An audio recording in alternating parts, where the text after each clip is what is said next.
Good evening and welcome to the Top 25 Rundown presented by the Sportscast. Today is April 26, 2023. If you haven't yet, please subscribe on all your channels YouTube, Twitter, Twitch.tv, and Apple Podcasts.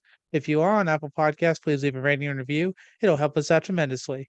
You can listen to us on your smart speaker, play Sportscast. You can also visit us on the sportscast.net or follow us on Twitter at the Sportscast1 and check out our app, the Sportscast, in the iOS App Store. Hello, my name is Alan West. Welcome to the Top 25 Rundown NFL Draft Edition. Yes, ladies and gentlemen, as my host David Heilman just said, this Christmas Eve for NFL Draft Fanatic. And luckily we were able to come on and, like I said, I'm joined first by David Heilman, Dynasty Dorks Fantasy Football Podcast host at SUP Network, Senior Dynasty Analyst at SUP Tennessee, expert says anchor, and he followed at SWA. David, how are you tonight, sir? I'm doing great. Ready to talk some football. Excited for the draft. Love all of the rumors and drama that are coming to a head. It's a beautiful thing. I mean, I'm looking forward to it too, although I'm not sure if I'm going to look forward to it as much as our other co-host on here, Byron Jones, former Minnesota Vikings player and at the University of Tulsa. How we doing, sir?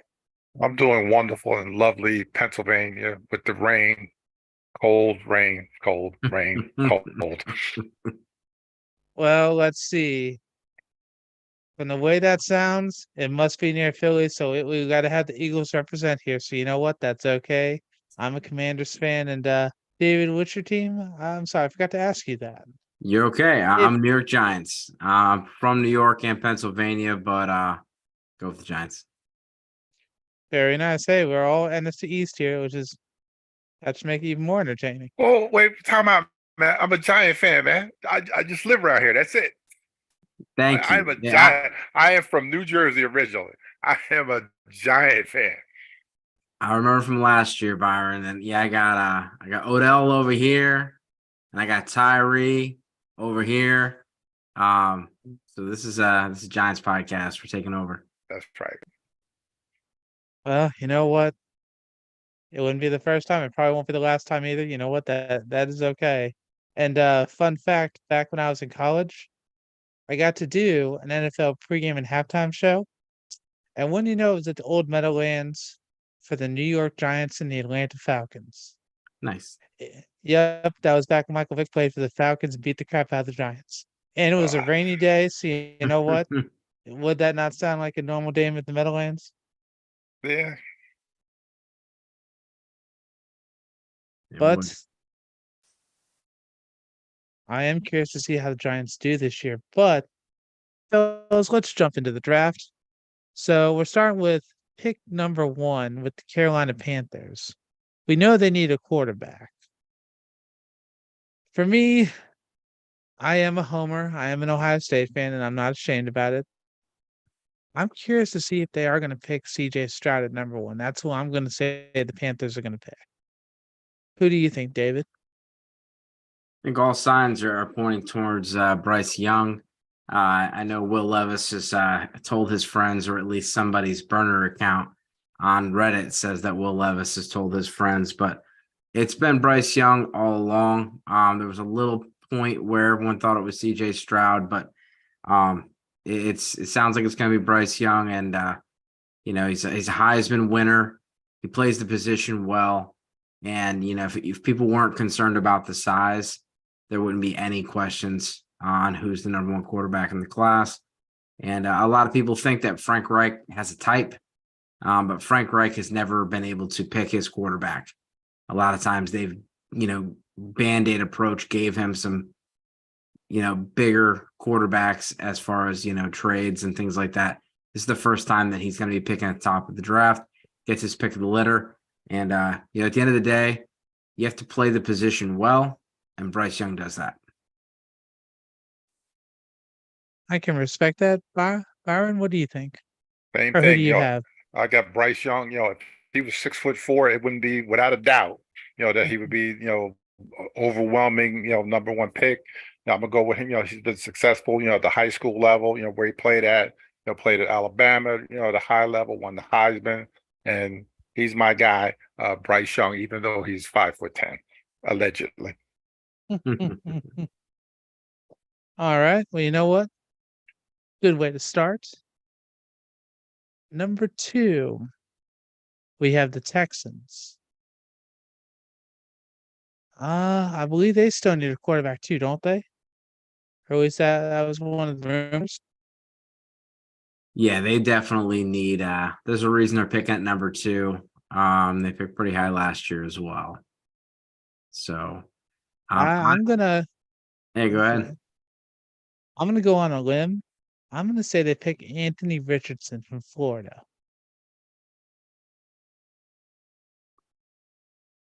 What do you think, David?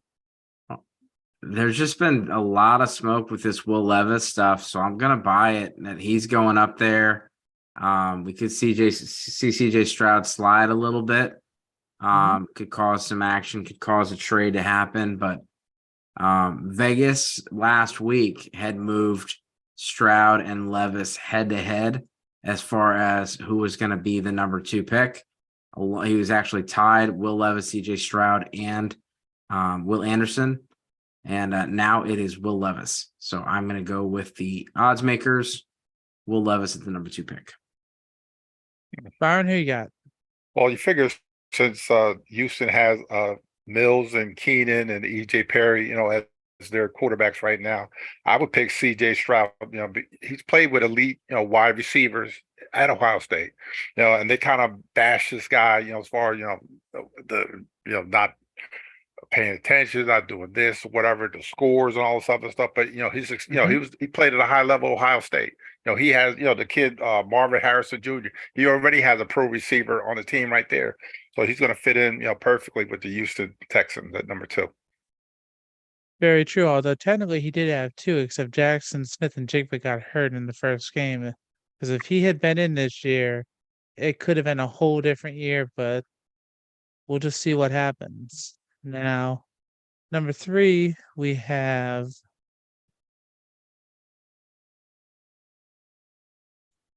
the Cardinals. I don't think they're going to go for quarterback. I wonder if they may try to get Will Anderson from Alabama. Will Anderson Jr. from Alabama, just because you know that J.J. Watt just retired. What do you think, David? Yeah, I mean, Will Anderson is, this is very similar to last year where there was Aiden Hutchinson and then you had Trayvon Walker. Trayvon Walker has the size, has the traits, not as productive, but the upside, it was just too much for the Jaguars to pass up. While Aiden Hutchinson was the safer pick, a much more productive player. And Will Anderson he was all over the backfield last year, whether it was sacking the quarterback, tackles for loss, and he did it the year before, and he did it the year before, and he did it all in the SEC. And so I love what my guy Bucky Brooks always says: you win a whole lot of games hitting doubles. Will Anderson's a double. I think he's a can't miss prospect. Maybe he doesn't have the high floor like a Jalen Carter or Tyree Wilson, but I think he's a slam dunk pick. I do think that the Cardinals are absolutely on the phones as we speak, trying to set up some trades to get out of this. Maybe they're sending some CJ Stroud highlights. If he's going to get past 2, Anthony Richardson, rumors he might go to Seattle. They're trying to sell the pick, but if they got a stick and pick, they got a defensive head coach, they got an awful defense. That's going to be their pick, Will Anderson. Byron? Same thing. Will Anderson, he was a lot better last year than he was this year. I guess, this year, they schemed, to stop him and just little things, that happened this year. But last year, he probably definitely would have been the first player, pick.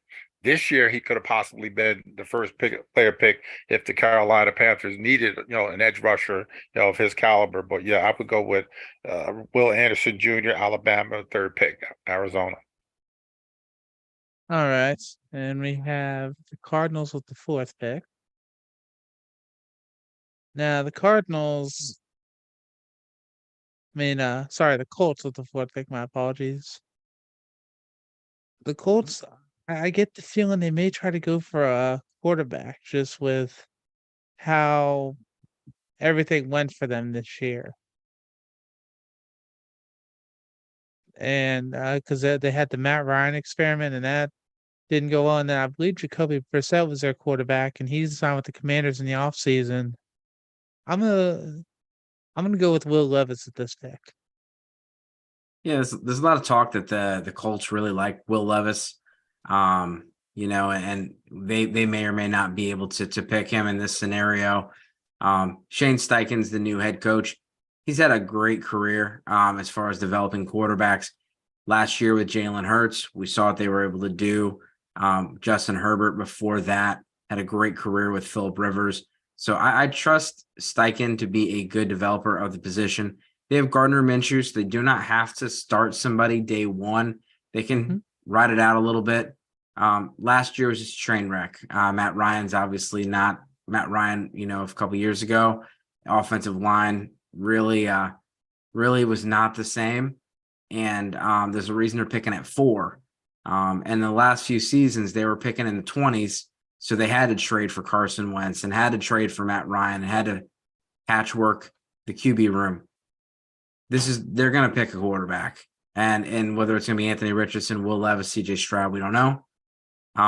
In this scenario, I gave them CJ Stroud at the number 4 pick.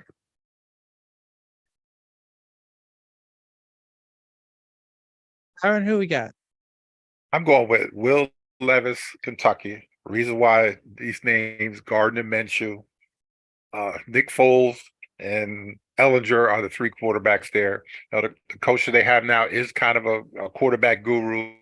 To fix some of the problems that he did have. Kentucky. I'm sure it's going to come up that he couldn't beat out the quarterback at Penn State. People have been saying that lately, but he's going to be the guy for the Colts in this coming year on pick number 4. Yeah, Justin Fields somehow didn't beat Jake Fromm out, and that stuff happens. Yeah, a boy does it. That is true. All right, jumping down to pick number 5. It's for Seattle. It's a trade from Denver, part of the Russell Wilson duo, I believe. So for Seattle, after they had that Giants contract given to Geno Smith, I'd like to think the quarterback is pretty good. I'm wondering if they may go offensive tackle. So I'm gonna say Peter Skoronski from Northwestern. I'm gonna have him as the pick.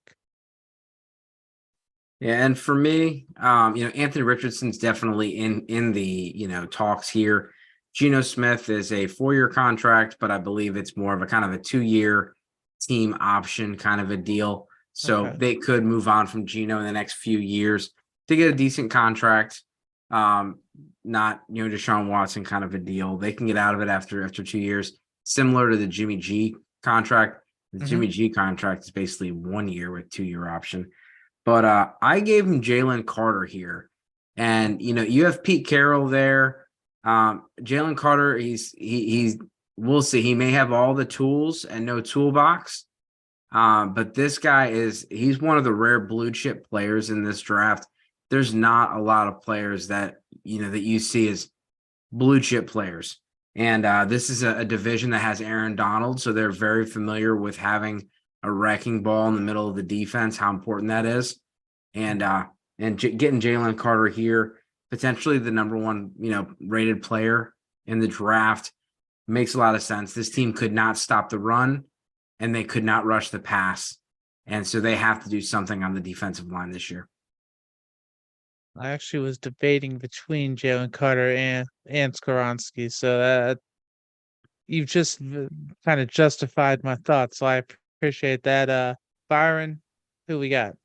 Got edge rusher Tyree Wilson from Texas Tech. He's one of those long, he's 6'5", 6'6", edge rushers that, Pete Carroll, has had, in the past. And I think he can do well, in that defense, 4-man front or, standing up, down. And I think he would do a good job with the Seattle Seahawks with Pete Carroll at number 5. All right. Pick number 6. We have the Lions, and they got that from the Rams. Lions. I think that they may go for a tight end. I'm not 100% sure, but if they did, I would probably go for Dalton Kincaid out of Utah. What do you think, David? Yeah, it seems it might be a little early for tight end in my opinion, but they definitely will.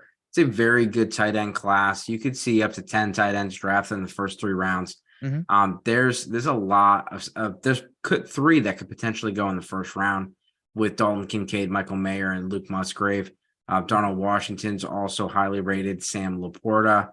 You have Tucker Kraft, but I have them going with Tyree Wilson here. The word is that the Lions are infatuated with him.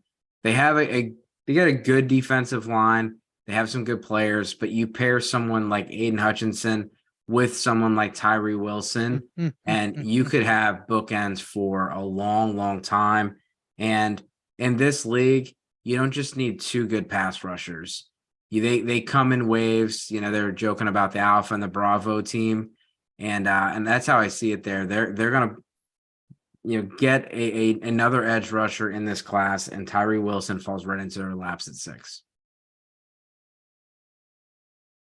Byron, who we got?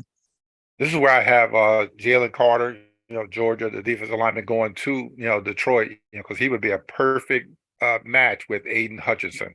You have the wrecking ball, in the middle, and this guy coming off the end. The sky's the limit for Hutchinson. But I figured with Carter, but Campbell, the head coach, to keep this guy in line if he does have, those kind of whatever alleged, issues that he has off the field, that he would be a perfect pick for the Detroit Lions at number 6. All right. Number 7, we have the Raiders. Now, when I was looking at that, you kind of wonder about the Raiders if they're going to go for quarterback, although I kind of wonder if maybe they decide to get Bijan Robinson from Texas. What do you think? Well, they brought Josh Jacobs back on the franchise tag. So it's a 1-year deal. They could move on from Jacobs, next year. For me, I went with Devin Witherspoon, the top-rated corner. I also thought about him over in the Lions. The Lions have done a nice job in free agency, been very aggressive attacking that secondary.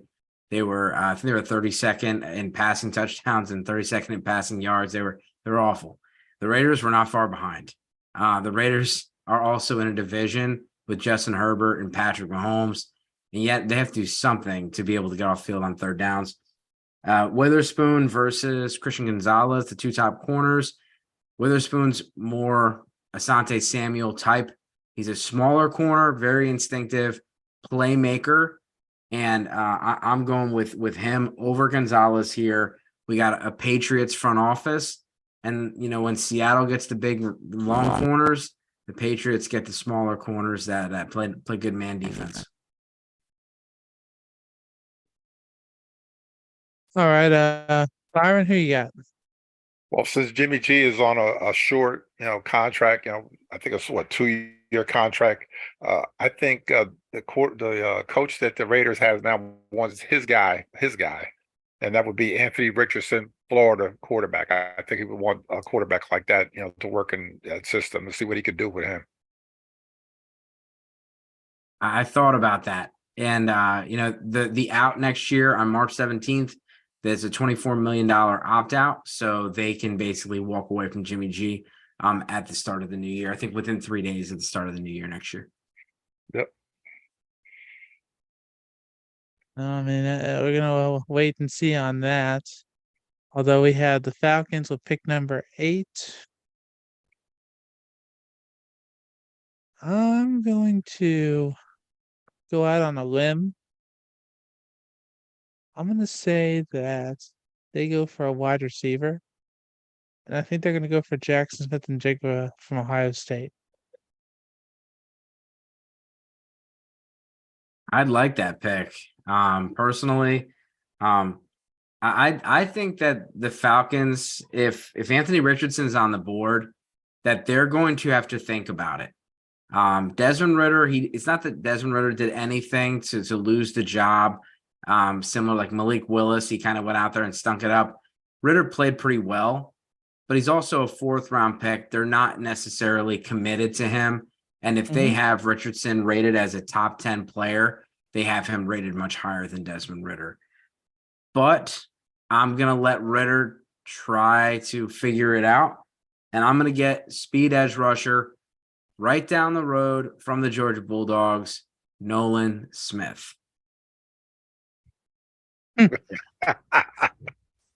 I think Byron agrees with you on that pick. We've been pretty close. Go ahead, Byron. What would you like to say for this I think, pick, sir? with Ritter, they're gonna get a guy a chance. I think it was a good quarterback, at Cincinnati, and they're gonna kick the can down the road a little bit, see what he can do. They also have Tyler Heineke is a backup quarterback, I think, down there at Atlanta. Yep. But this kid runs he ran a 4.39, 40, and their defense is and they do need that guy screaming off the edge. And they did see him play, a lot, at the University of Georgia, because it's right there. So I think that would be their pick at number 8, the edge rusher Nolan Smith, Georgia. Okay. Number 9, we had the Chicago Bears, and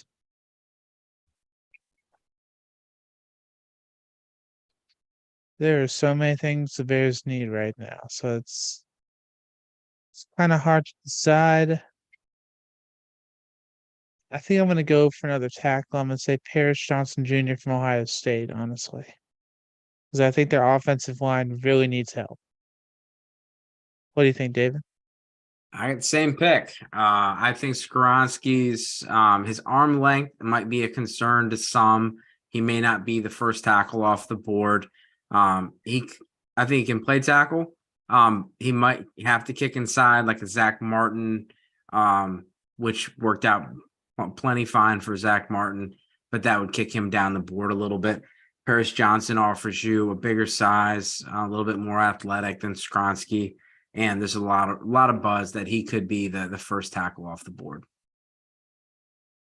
What do you think, Byron?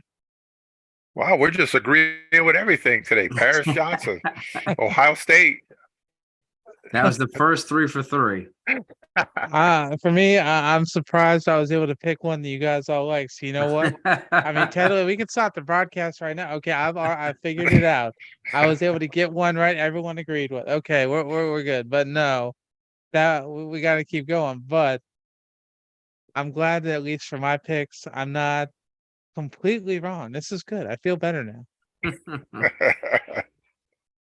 All right, let's see. We have the Eagles at number 10. Now, for the Eagles, I really get the feeling they're going to go on defense, and I am going to say that they're going to go for a cornerback. I think they're going to go for Joey Porter Jr. out of Penn State. Yeah, you're close for me, and I think the Eagles they're in a spot. They're a good team. They got a lot of key positions figured out. And as much as I hate the Eagles, one thing that they're really good at is collecting depth at strength positions. You see the waves of the D linemen and the offensive line. But Darius Slay and James Bradbury are both, getting a little older. They might not be there much longer. We're going to add some depth to the cornerback room and have a successor for Darius Slay, a guy that plays very like him, and that's Christian Gonzalez out of Oregon, 6'2", 190 pounds, very fluid mover, good tough corner, got good length.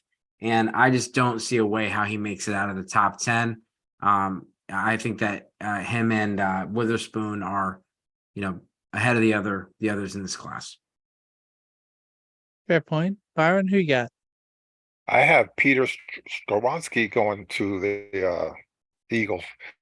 And the reason why is you got Lane Johnson is hurt, a lot. Well, lately, you have Travis Kelce's coming back for 1 year. So basically, they're taking Cam Jordan, who was originally supposed to replace Kelsey, and putting him at guard. And then they're just rolling dice. They lost one guy, so they could basically put him in at guard or tackle. And like you said, that's what the Eagles do. They come at you ways as far as the offensive line and the defensive line, and he would fit perfectly because he could play either guard or tackle for them immediately. I had that pick and I scratched it out, and I'm rethinking it. Nice. And Byron, I think you mean Jason Kelsey. No offense. Okay, yeah, Jason.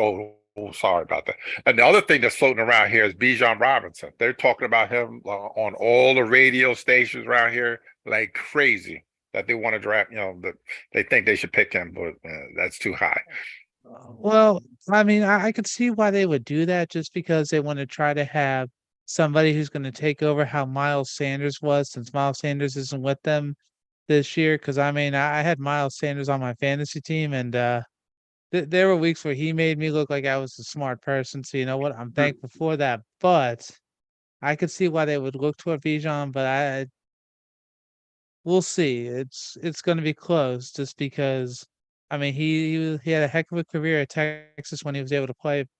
It just is going to see if he's going to be kind of like how.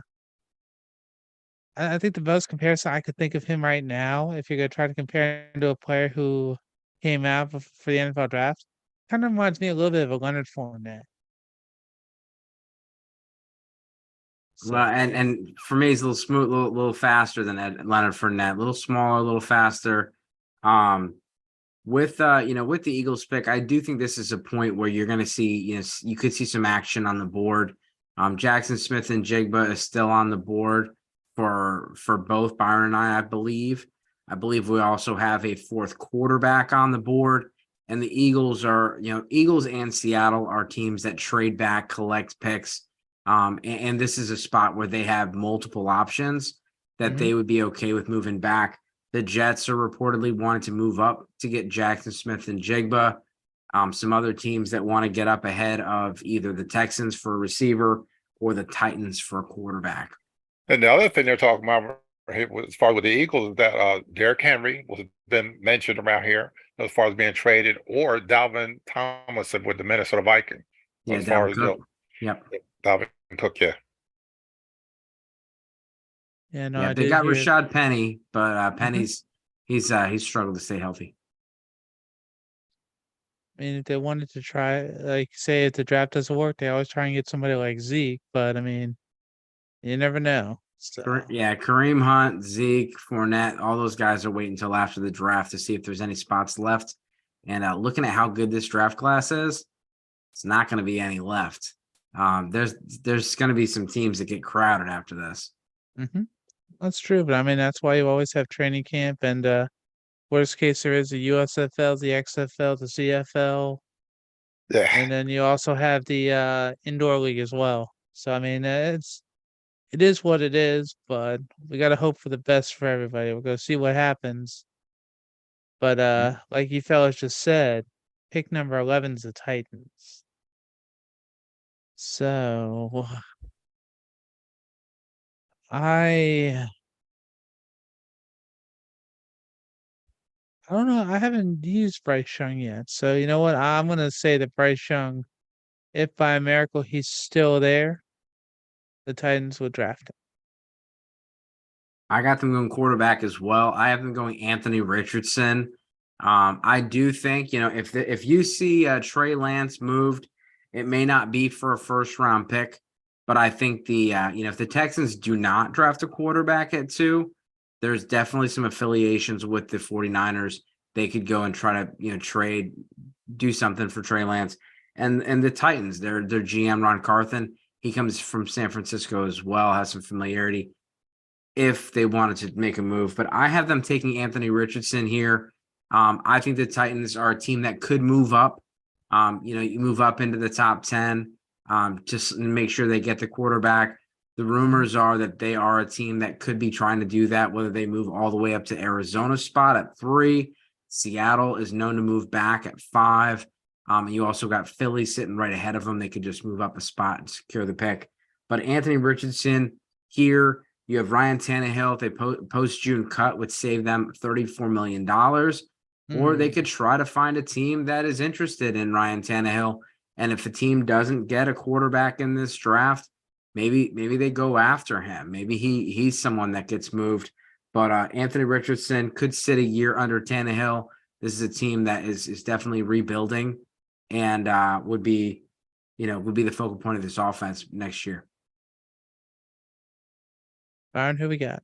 Well, since I'm a defensive guy, which I'm always be, I got them taking Lucas Van Ness from Iowa, edge rusher. He would fit in, with their coaches. He's kind of that guy. To put your hand in the dirt. Could rush the passer. He could do a bunch of things for them. But I think he would fit in perfect. He would be the perfect Tennessee Titan. This kid from Iowa.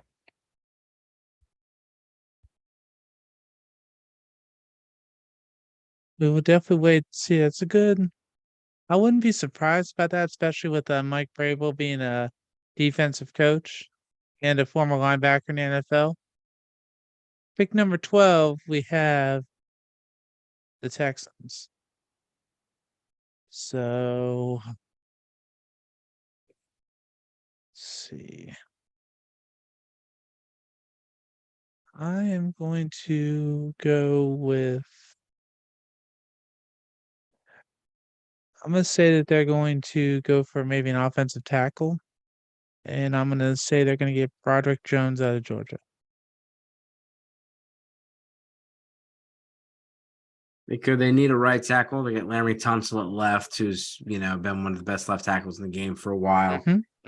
I have them going with Jackson Smith and Jigba. It's been tied to them quite a bit. This is one of the worst receiving cores in the NFL. They just traded Brandon Cooks. Thankfully, they just got John Mechie back. Big, awesome news to see him on the field today. But you have Nico Collins, John Mechie, Robert Woods. This is not what. You have Will Levis walking into this situation, which I guess it's not much, different than what he's used to. But CJ Stroud and Bryce Young have had much better receiving cores than the Houston Texans. And it would be a little different walking in. But Jackson Smith and Jigba would change that, whether it's CJ Stroud or Will Levis at quarterback. I think he instantly becomes their wide receiver 1 and gives them a solid option.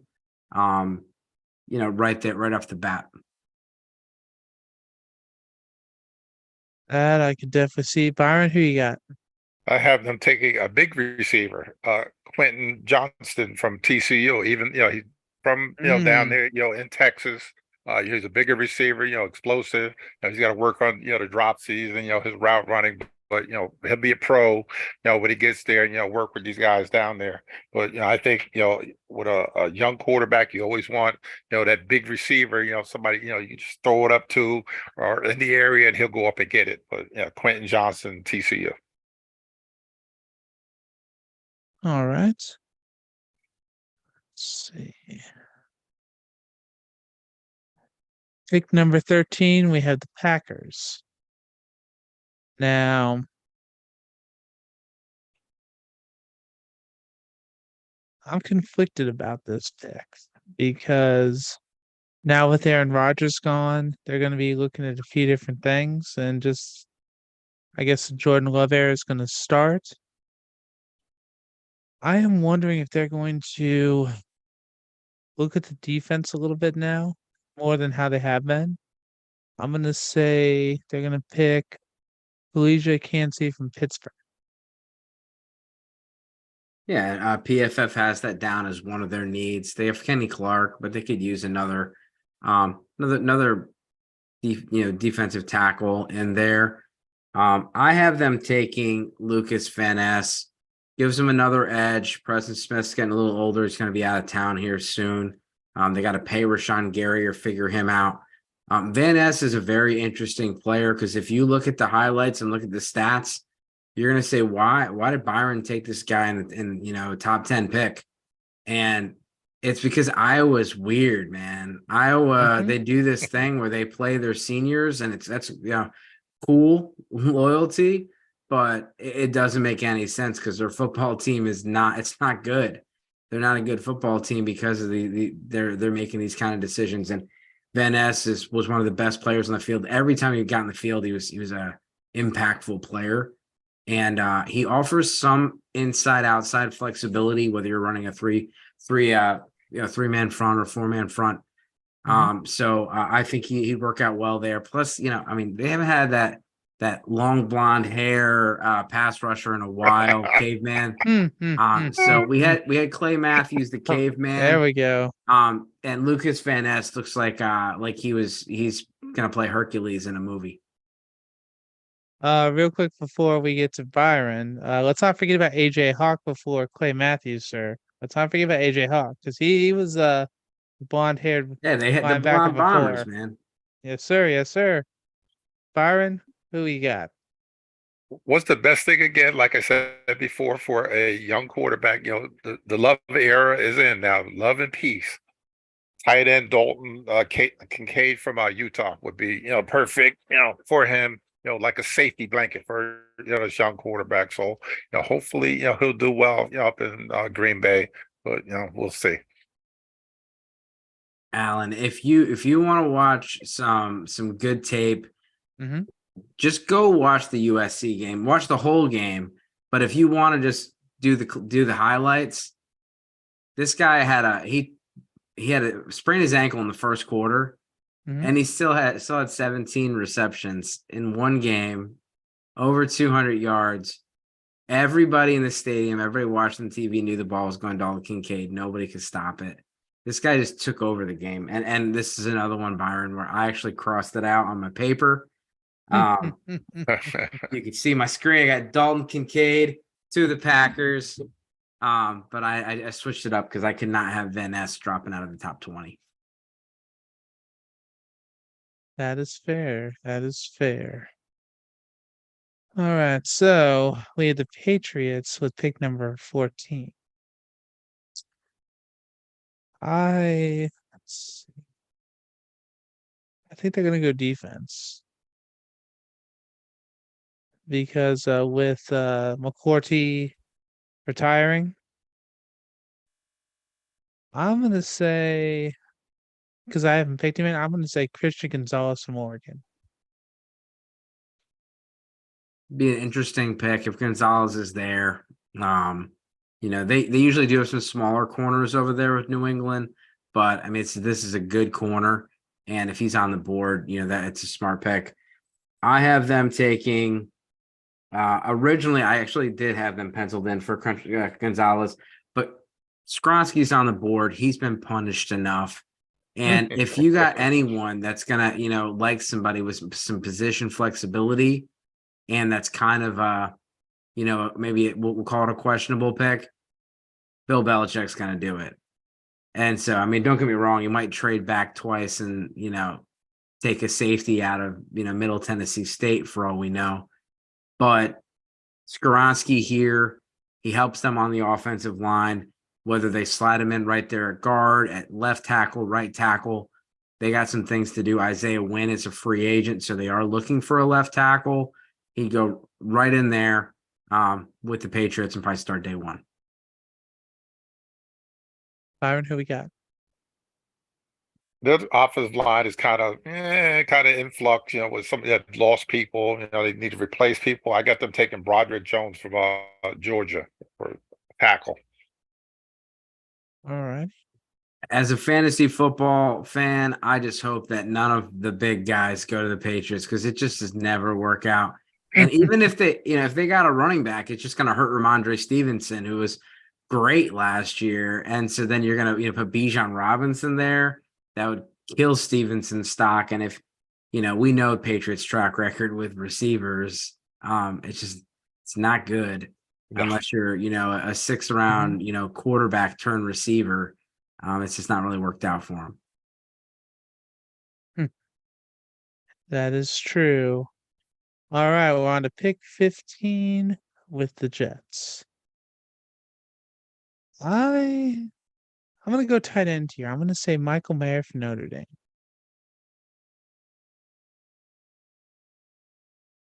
It would be What do you interesting. think? So PFF talked about them like possibly taking a tight end, and the Mhm. argument against it is they've paid a whole bunch of money to tight ends last offseason, and then they drafted one. So it's already pretty crowded. It's not that they have a good one, but they have a lot they're paying as if they do. They Mhm. have Tyler Conklin, CJ Uzama, both pretty highly paid, and they drafted Ohio State tight end in the fourth or fifth round last year as well. I have them taking Broderick Jones again, close to my guy there, Byron. They need a right tackle. They just re-signed Connor McGovern. They have Mekhi Becton, who's been struggling to stay healthy. They have some decent tackles. Max Mitchell's there as well, but this would give them a long-term option at either one of those tackle spots because they're going to have to pay Becton next year or move on, and then the other guy's on a 1-year deal. So, and you gotta protect number 8, Aaron Rodgers. Oh, that guy. Byron, who you He got? says he's committed for more than one season. Yeah, okay, me too. Yeah, more than one season. Yeah, okay. I got him All right. taking Darnell Wright from Tennessee, offensive tackle. Becton, allegedly, they said he's been working out. He's lost like 100 pounds. He's working real hard, to right the wrong. I don't think they picked up his 5th-year option, or was he close to it, Becton? But They still got time, but they haven't yet. yeah, but he's not gonna work out. So I think Darnell Wright, big, a mauler, right tackle, for New York Jets, and to protect number 8. So Darnell Wright is my guy. All right. You can definitely see how that goes. And yeah, he finally is over there, so we'll play that one by ear. The next Yeah. pick is number 16 for the Commanders.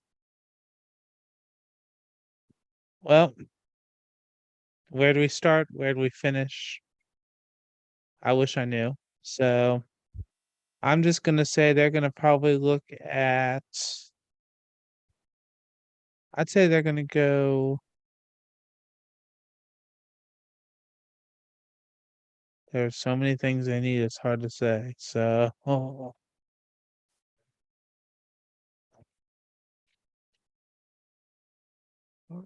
I'm gonna go with Darnell White, offensive tackle from Tennessee. Yeah, PFF has them listed. Their top needs are quarterback, guard, center, and linebacker. A lot of people have them going with a corner, like a Joey Porter type.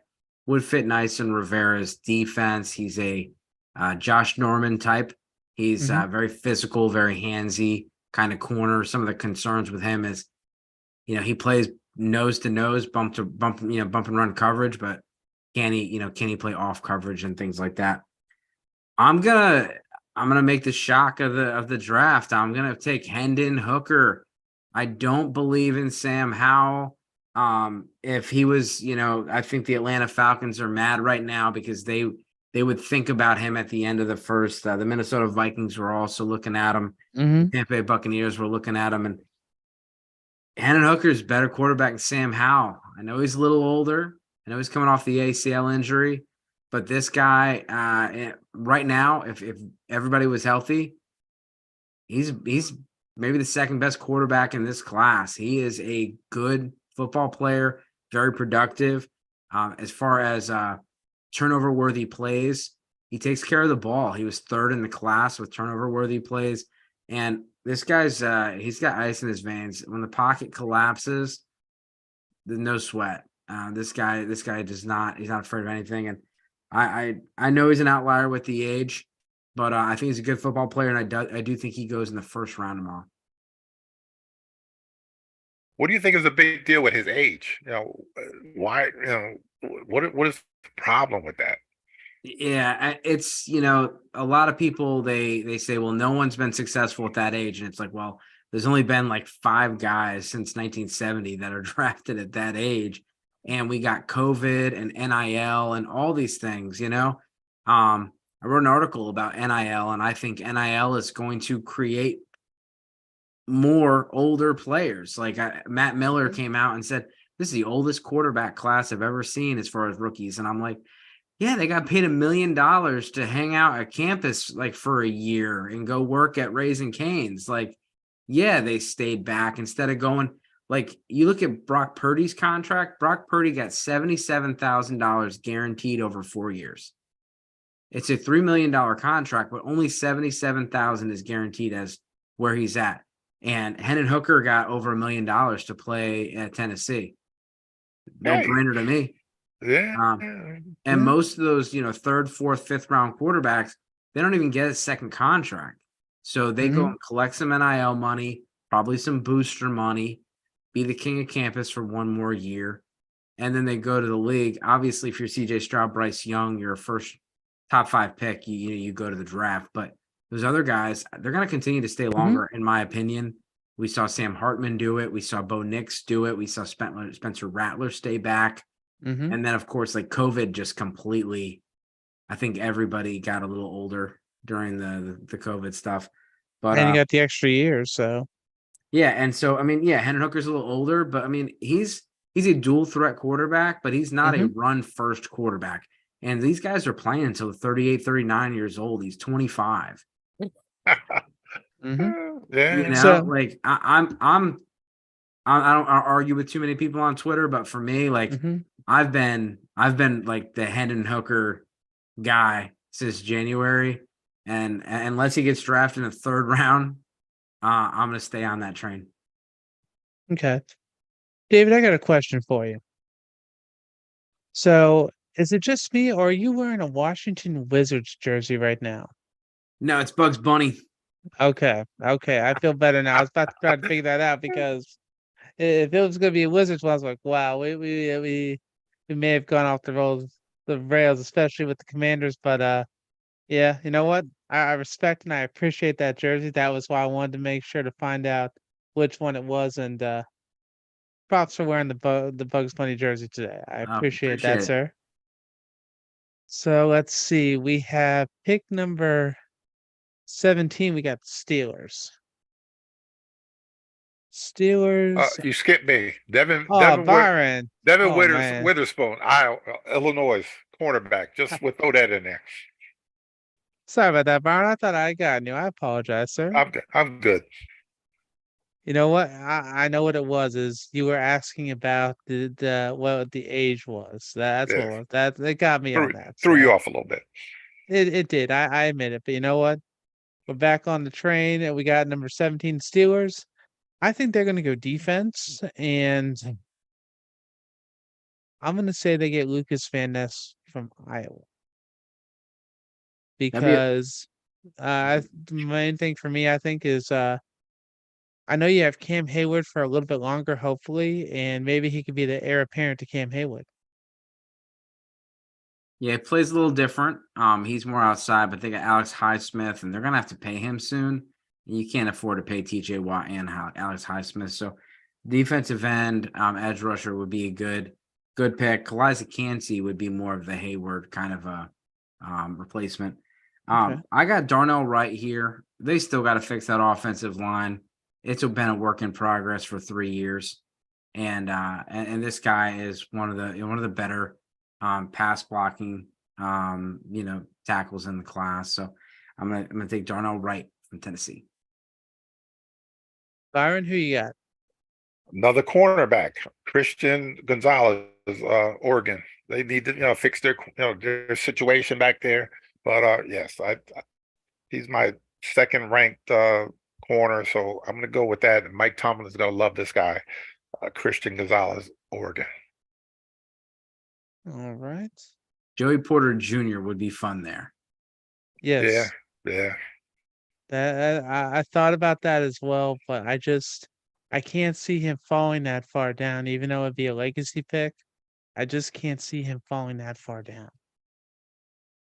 But for number 18, we have the Detroit Lions. And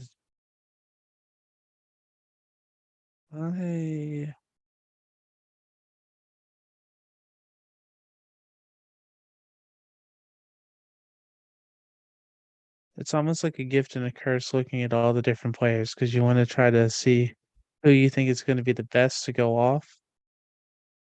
Let's see. I don't think I've said his name yet. I'll say Tyree Wilson from Texas Tech. Yeah, if he's here, they're running the card up. I gave them Tyree Wilson at the 6th pick. And he went 5th for Byron. This could be the tight end pick. This could be a Dalton Kincaid, Okay. Michael Mayer. I haven't taken Kalijah Cansey. Again, we are trying to fix that defense. They spent a lot of free agency fixing the secondary. I gave him a corner in the first round. Earlier in the first round, I'm going to give them Kalijah Cansey to really go after the middle of that defense. Mhm. They're Brad Holmes, their GM. He came from the Rams, familiar with Aaron Donald, and they call Cansey Baby Aaron Donald. So we're going to put Baby Aaron Donald there in the Lions. All right. Byron, who we got? Oh, you always need that deep guy just in case. They go deep, and this kid, he could also play, the slot, corner a little bit. Brian Branch from Alabama, safety, and he can play the slot, as well. And he's a good tackler because he is a Alabama Saban guy. So I'm sure he could tackle a little bit. So Brian Branch would be my guy. All right. Next pick we have is number 19, the Buccaneers. I am going to go. I'll go a wild card here. I'll say Mozzie Smith from Michigan. Mozzie Smith is he's someone that would be that ironhead, that Hayward in the middle. He's strong hands. I got to be part of the media for the combine, and I asked all the offensive linemen who was the toughest guy that you faced. A lot of them said Derek Brown, who's in the NFL already. And I said, who was the toughest guy that's in this class? And all the interior offensive linemen, all of them said Mozzie Smith. And I said, what is it about Mozzie Smith that makes him so tough? And they were like, you just cannot let him get his hands on you, because if he does, it's tough. He's so freaking strong, and he's just got bear claws. And so when he puts his hands on you, you just can't move. And you see it in his tape. He doesn't have a lot of production, but you can see a lot of pressures. And this he can eat up blocks. I got Anton Harrison. They need a tackle. They let Donovan Smith go. They're talking about, bringing Tristan Wirfs over from the right to the left side. They still need a right tackle. Or they could leave Wirfs over on the right side and slide Anton Harrison over here at the left. I think he's one of the better tackles, and I think it's not a great tackle group. So you got to take him while you can. That was easy. That was easy. There we go. Lockstep. Got the same thing. Well, you know what? 2 out of 3 ain't bad. So yeah, I mean, that, or we can even say great minds think alike. How about that? Giants fans think alike. It's the giant thing. It's the giant thing. That's fair. Hey, you know what? We can go down that road too. Let's say Seahawks have pick number 20. Let's see.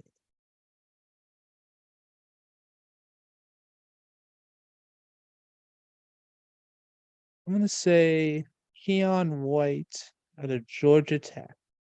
Give him a defensive edge rusher. What do you think, David? I like Keon White. He's a bull in a china shop. He's a big dude. He's another guy that kind of offers that inside-outside flexibility because of his size. I already gave him Jalen Carter in the first round to attack the defensive line. I'm Mhm. going to go with Dalton Kincaid.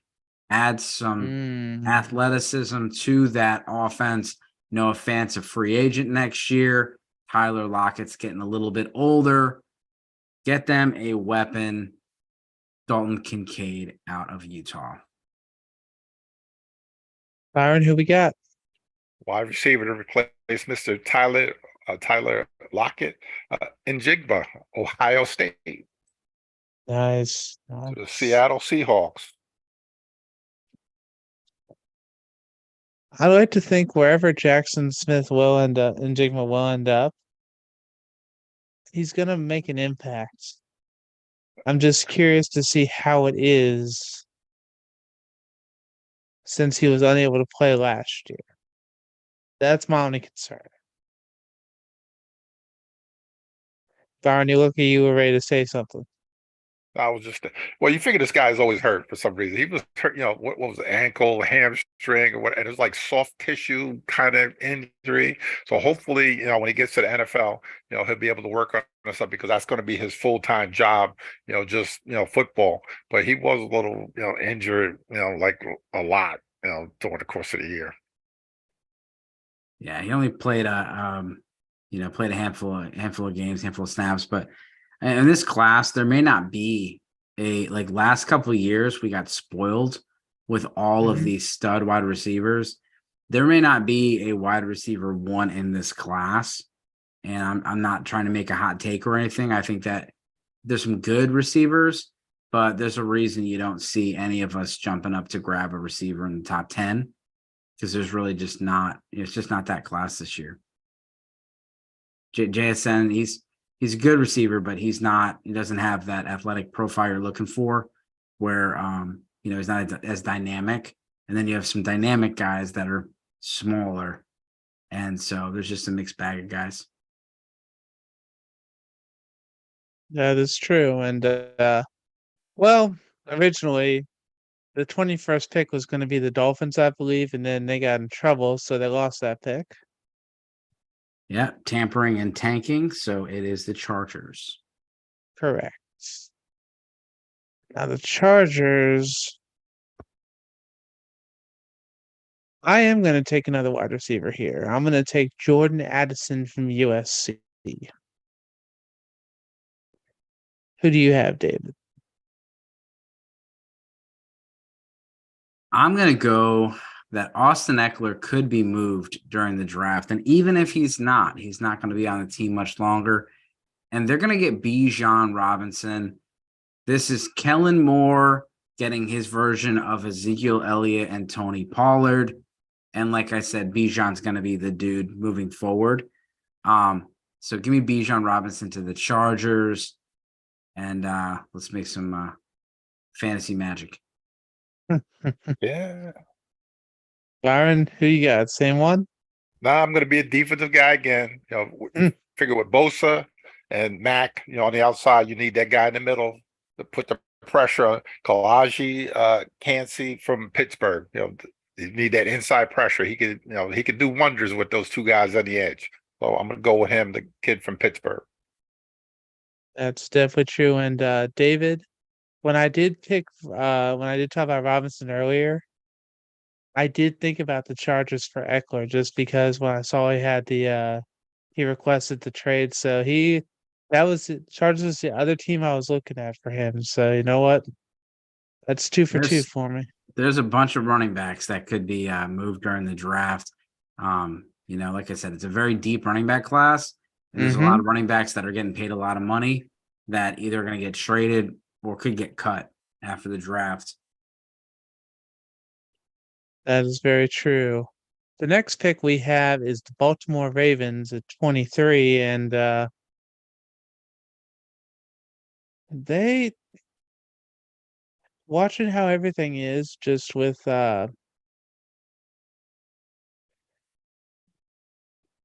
Lamar Jackson, you're kind of just wondering what they're gonna do.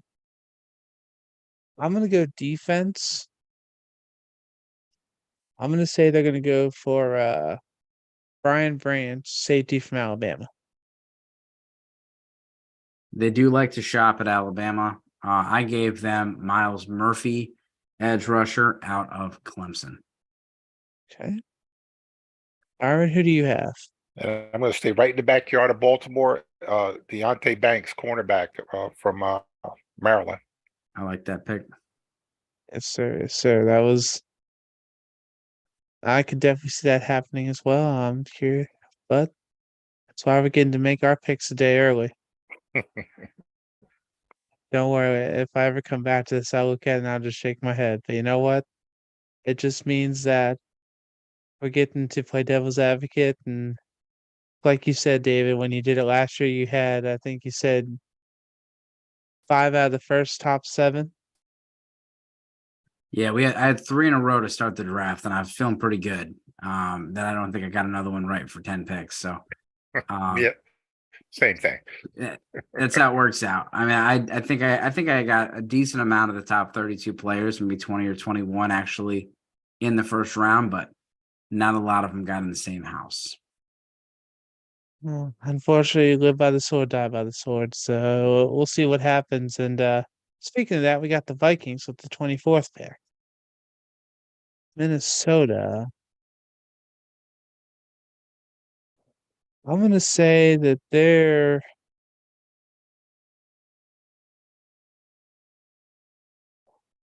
gonna get Herndon Hooker from Tennessee.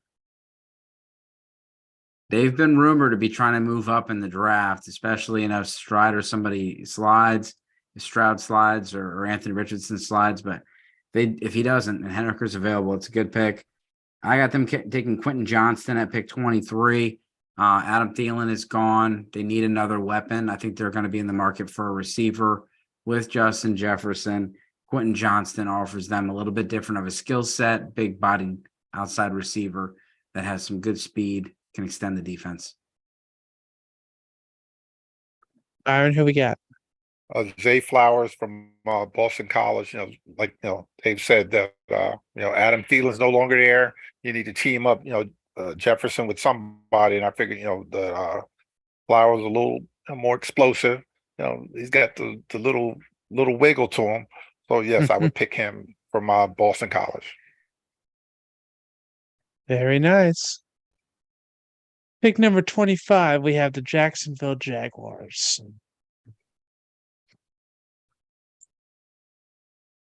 I will say they'll get Quentin Johnson from TCU.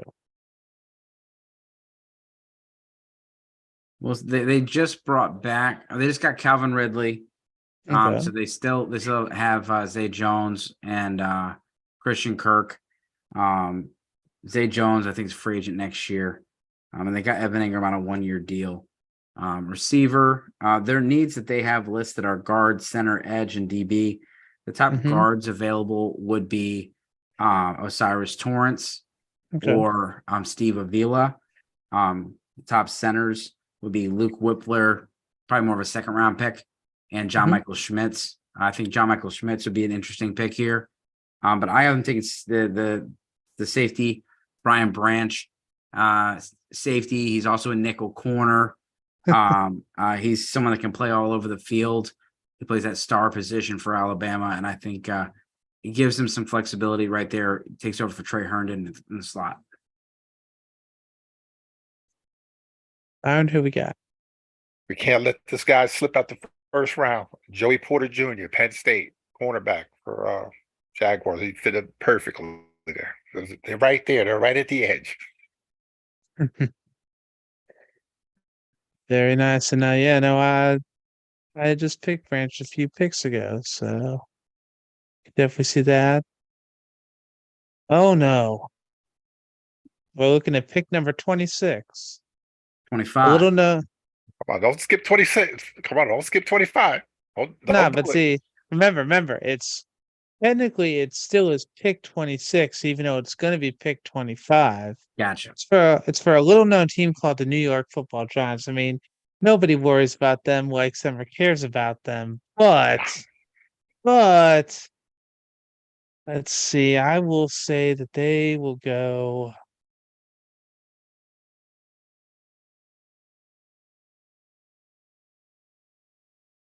I think they need a little help on the offensive line. I'm going to say they'll pick Joe Pittman from Wisconsin.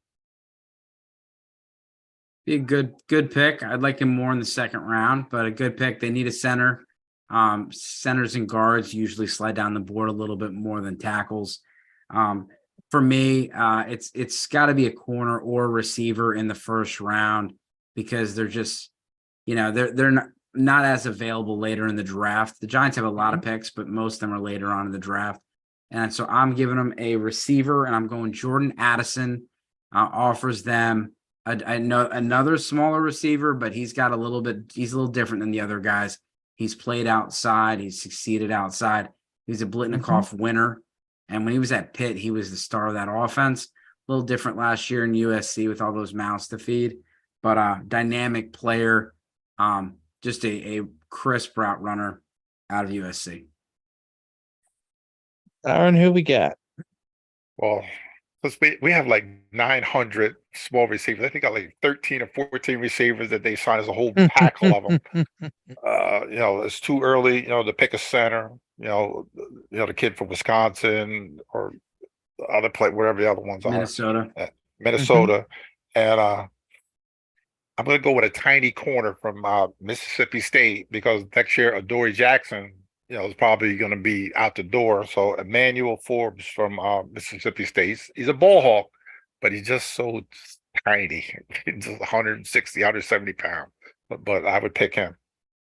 Yeah. I was between corner and receiver. Makes sense. Let's see.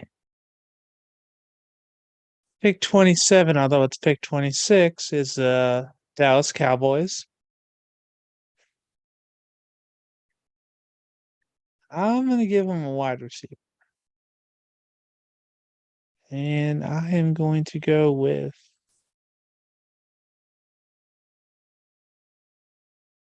Jalen Hyatt from Tennessee. I know a lot of people have him more toward the second or the third round. I think he's going to bump up to the first round. Yeah, Jalen Hyatt's your Deshaun Jackson type of a player. He's a little smaller frame. He's more of a not necessarily a well-rounded route runner, but he's lightning. And so he could make to the first round. The NFL loves speed. The Cowboys did just get Brandon Cooks, so they have Gallup, Cooks, and Lamb.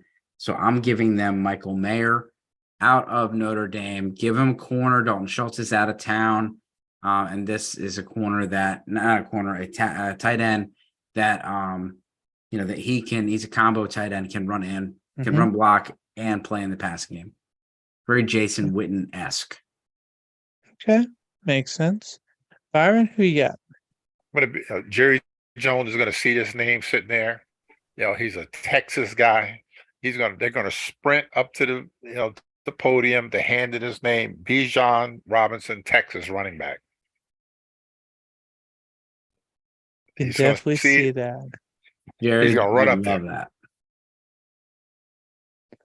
That would be a great pick if he's still there, depending on that.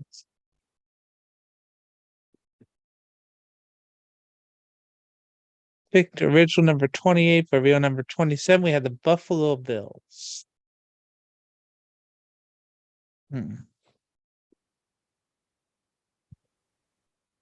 I am going to say that they will go cornerback. And I'll say they'll get Kaylee Ringo from Georgia. What do you think, David? Yeah, I think corner could be in the market. Tre'Davious White's, hopefully he's better this year coming off of the ACL 2 years ago. And, they need corner, they need linebacker, also some D-line help and some interior offensive line. But I think a position you cannot pass up in the first round. And in a conference that you can't stop the Chiefs, you can't stop the Bengals. You just got to hope that you can try to outscore them. And you got to go get some weapons. The Bills really came up short last year by not having enough weapons. And I'm giving them Zay Flowers. They can be the number 2 immediately. Very Stephon Diggs kind of a receiver. And Gabriel Davis is, he's very inconsistent. Zay Flowers gives him another option there. And then when Gabe goes to free agency next year, he could be the number 2. All right. Byron, who we got? I have them taking a kid that started at Alabama, ended up at Arkansas, linebacker Drew Sanders. He's an awful off the ball linebacker. He can do a bunch of things. They did lose, Edmonds, and I think the other linebacker as well with Buffalo.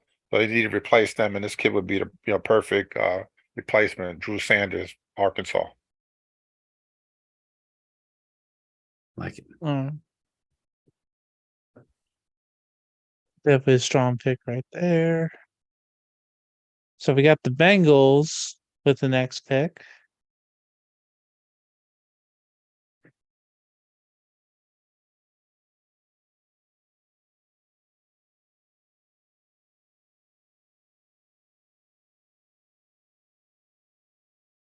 I'm almost looking like for some help for the D line, even with Sam Hubbard.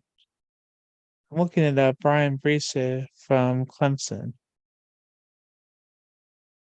He's getting some first round buzz. If you do the PFF mock draft simulator, a lot of people that are like, "Who's that guy?" Because he's pretty high on the board. He's another D lineman, first, end of the first, early second round guy. They could be a tight end spot if Kincaid or Mayer are available. A lot of mock drafts have them going there. In consensus, that's where they're being picked. I have Joey Porter going here, needing some help in the secondary. They gotta eventually move on from Eli Apple, and this guy could do it. So Joey Porter Jr., also a tough run defender on top of being one of the top corners in this class. Byron, who you got? The rich get richer. Michael Mayer, tight end from Notre Dame. They'd be perfect with Joe Burrow and Higgins and Boyd and Chase and all these guys. That unstoppable offense, great offense. But add this kid. Yeah, Mr. Defense is going offense. A little bit. They're also rumored to be in the running back market as well. Definitely curious to see what happens there. We have the Saints with the next pick.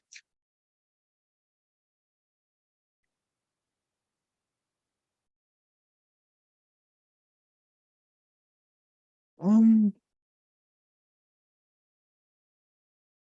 going to lead toward tight end and say Samuel Porter from Iowa. What do you think, David? It could be an option. Their needs listed by PFF are guard, center, D line, and corner. They do have Jawan Johnson, but it's only a 1-year contract, and they do have one of the highest paid tight ends in the league, Taysom Hill. But I'm going to go with Deonte Banks, give him a fast corner to go there outside, to play outside Marshawn Lattimore. I think it's a good complement of corners, plus Marshawn Lattimore is getting a little bit older. And they have a defensive head coach that knows that their defense is in need of some work. So let's start at the corner position. All right. Byron, who do you have?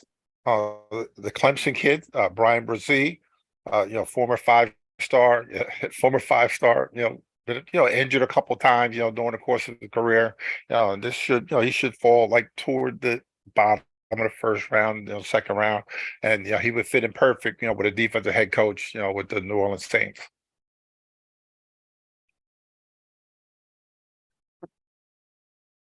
Oh, we would definitely see about that. And David, even though Taysom Hill is technically labeled as a tight end, he basically plays almost every position on the offense, whether it be running back, wide receiver, quarterback at times. So I mean, that's why he is the X factor, but I'm just worried about his durability issues at times. That's why we'll see. I mean, I'm not going to argue Pro Football Focus, but never hurts to always have a backup plan. Yeah, they need to do something about that Taysom Hill contract. I don't think it's going to happen anytime soon, unfortunately. And We have the Eagles with the next pick. Let's see. Byron, what is it you just said? The rich get richer? Yes. So I'm gonna say that they will get Will McDonald the fourth from Iowa State as an outside linebacker. I like that pick. This guy's jumping over cars. He's got a Dwight Freeney kind of a spin move. If you're looking like Hassan Reddick on the Eagles, similar style of speed ball off the edge, or fastball off the edge. I'm giving the Eagles a running back, and so there's a lot of buzz that they're interested in running backs, Bijan Robinson and others. And some people are saying this might be the best running back in this class. And that is Mr. Jahmyr Gibbs. And it's really the quote was, it's really about flavor. And a lot of teams are looking for an Alvin Kamara type of weapon in the passing game. And that's why that some teams have Jahmyr Gibbs listed as the #1 receiver on the board. And that's what he is. When you see this guy run, he just has a next level. As far as his receiving game, he's one of the best receiving backs in the class. And so give Jahmyr Gibbs to the Eagles, unfortunately. Yeah.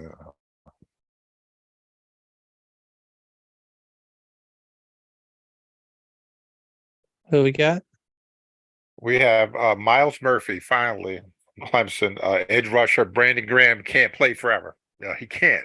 There's no way he can play, forever. The kid fell, he fell down a lot, but this is a good place for him. But he still has to work on a couple of things. And being with Brandon Graham, for a year, he will be able to work on some of those things to make him a better pro. Okay, fair enough. Gentlemen, we have made it to the final pick of the first round.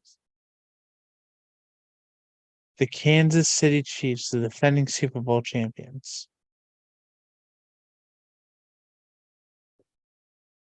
I'm gonna take Jahmyr Gibbs from Alabama. Wow. Yep.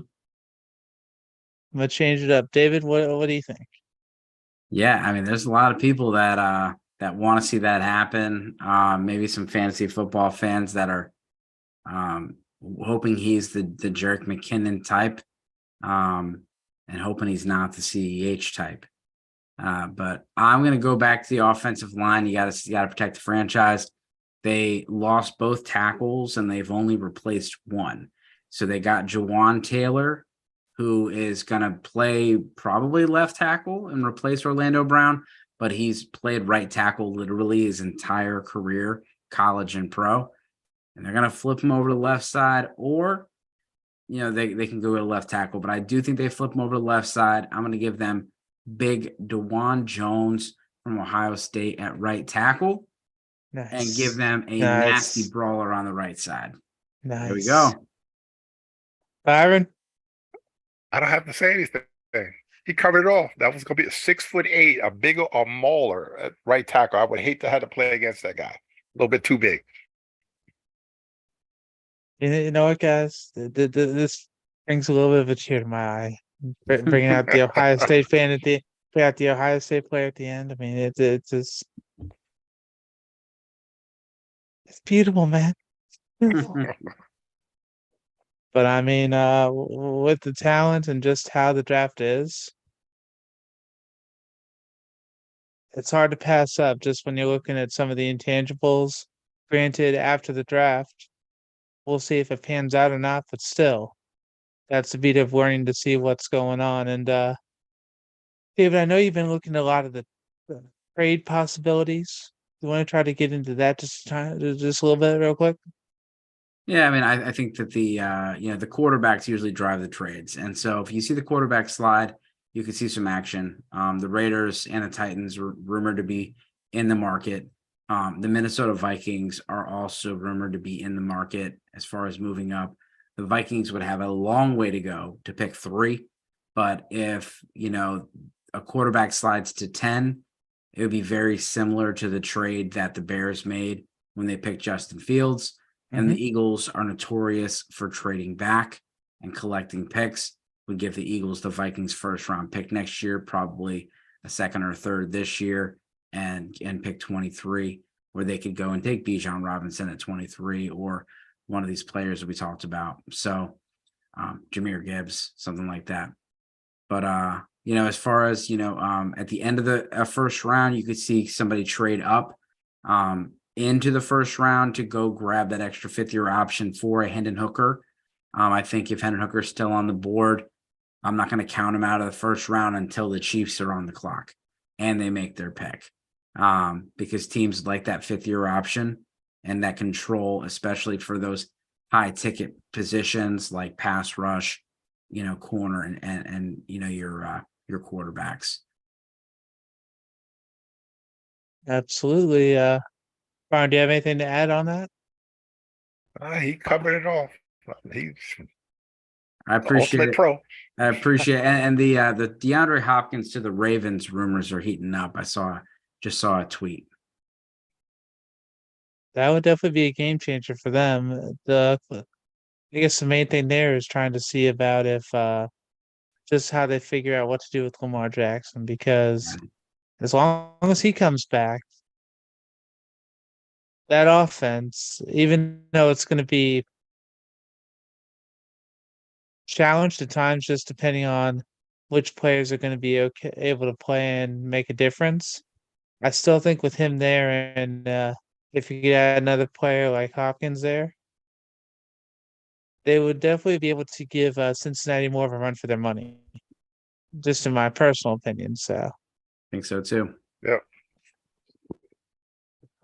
David, you were looking into, since we're not going to get to talk again till after the draft, who are some of the second round players you were looking at that you were I guess on the clock for? Yeah, I mean, we talked earlier about Mozzie Smith. If he's available, him and Keon White. The NFL doesn't value linebackers and guards and running backs like they should. And so they slip down the board. And so you can get guys that are starters, day one starters. So like Steve Avila out of TCU and Osiris Torrance, guards. Those are plug and play guys. John Michael Schmitz and Luke Whipner and Joe Tippmann are starting centers. They'll go in the second round. I hope the Giants pick one of them. And then you're going to get a ton of receivers. I like Cedric Tillman, Jonathan Mingo, Josh Downs. A lot of good receivers. We talked earlier about tight ends, and it's a deep class at corner. You're going to see a lot of corners, and you should see some edge rushers still available that are pretty good. That can go in the top 50. Very nice. Byron, are there any players that you're looking forward to seeing about that make it to the second round? No, not really. I just want to watch it, sit back and enjoy it, and hopefully my Giants, don't screw it up like they used to do in the past. But I believe in Joe Shane and Brian Dable, for them to get it right. They had a picture today of their new war room, with the 40, the screens all over the place, not where they had a picture of, Gettleman sitting in front of just a laptop by itself. So it's a big difference, what they've, used to do in the past. So I'm just looking forward to seeing what the Giants are doing. And that's it. I'm all good. All right, fellas, you know what? I'm gonna, just because when I'm watching the draft, are we gonna go over and under for Jerry Jones being on his yacht this year when he's making his pick? I'm gonna go under. They're picking a little bit later in the draft. It's gonna be too dark. Yeah. It's Texas. Must be nice to have a multi-million-dollar yacht to ride around on like that. Make the picks. Must be great. Yeah. A little jealous about that, but no, I remember, I think it was last year, the year before, when he made his pick while on there. So that was something that I never forgot. And Well, fellas, is there anything else you can think that we haven't tried to check on or talk about or make predictions about for Christmas tomorrow? Now, Christmas is tomorrow. Everybody, get one more sleep. One more sleep. And I'm going to kick my Jets fans by saying that the Jets are only going to win 8 games next year, only with Aaron Rodgers. There you go, Jet fans. Nice. I was waiting for that. So, Byron, if I tried to get a hold of you outside of here, how would I do so? On Twitter at Byron C. Jones, but Facebook is the majority of stuff. So Facebook, I'm co-host with Victor Rocho on Jersey Boys on Thursday night at 8 o'clock. Okay. Well, no, I wanted to make sure we were able to say that, and because I know that you and Vic have a great show. I hope that goes well tomorrow. David, if we were trying to get a hold of you, how would we do so for social media? Yeah, at Dynasty Dorks. It's all one word. So at Dynasty Dorks on TikTok or Twitter.